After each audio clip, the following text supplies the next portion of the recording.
Charmaine I'm a visual artist, and my work is what I focus on right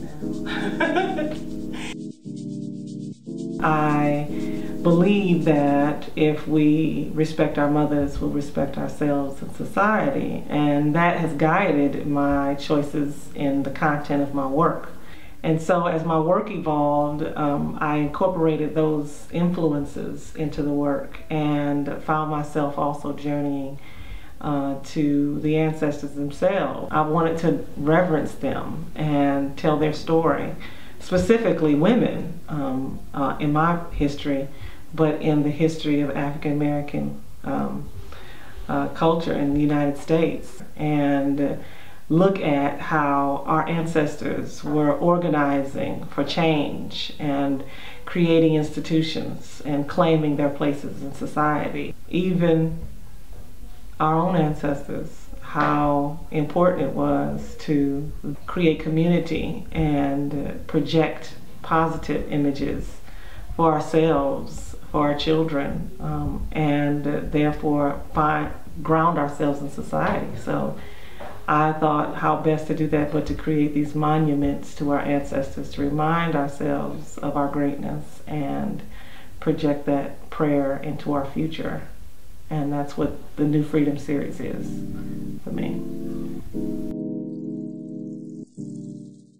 The New Freedom Project brings communities together by celebrating the stories of the ancestors, by engaging audiences in their own journey through history, asking them to remember their ancestors and to find and retell their stories, the American story.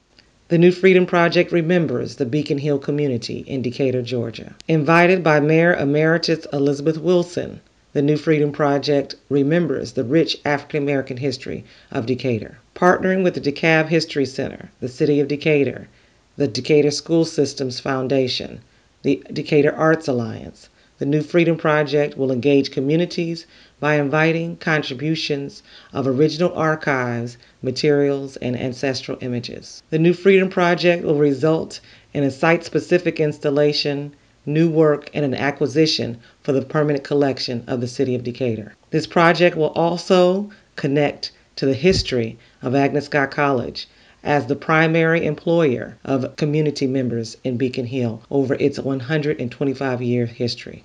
By working with the StoryCorps program, a national initiative on collecting oral histories, the New Freedom Project will invite descendants and past residents of Beacon Hill community to contribute their own personal histories to the project. The project will culminate in a day of celebration, launching an annual tradition in Decatur, celebrating the rich African American history of the Beacon Hill community.